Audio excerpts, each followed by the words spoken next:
Hello, this is Mr. Weimer with TSDC Waco Campus. Today we're going to talk about our 90% plus furnaces. Very similar to what you have on the 80% furnaces, but we do have a few additional things. If we look at our integrated furnace controller, it's a little bit bigger than what was on the 80% one, but it still does basically the same thing. It takes our signal from our thermostat, and then it tells the furnace what to do. Right here is our blower motor.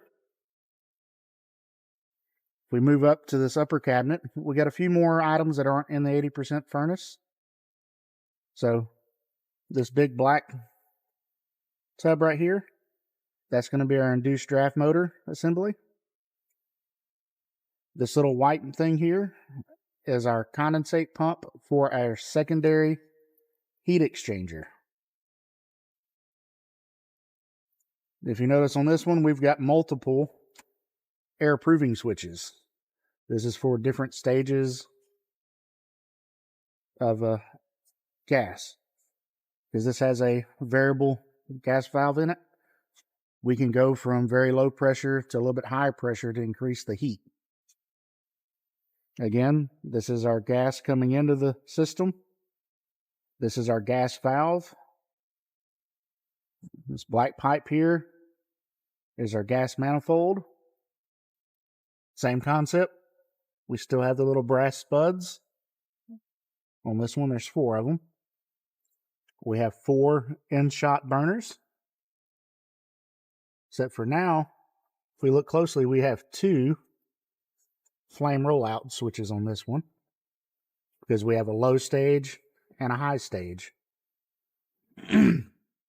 Oh, actually, there's a 3rd rollout switch on this one. This orange wire here, this is called a spark igniter. Literally sounds like a taser when it's trying to ignite. This orange wire right here goes to our flame sensing rod. Just like on the 80% furnace, it's going to detect the presence of the flame.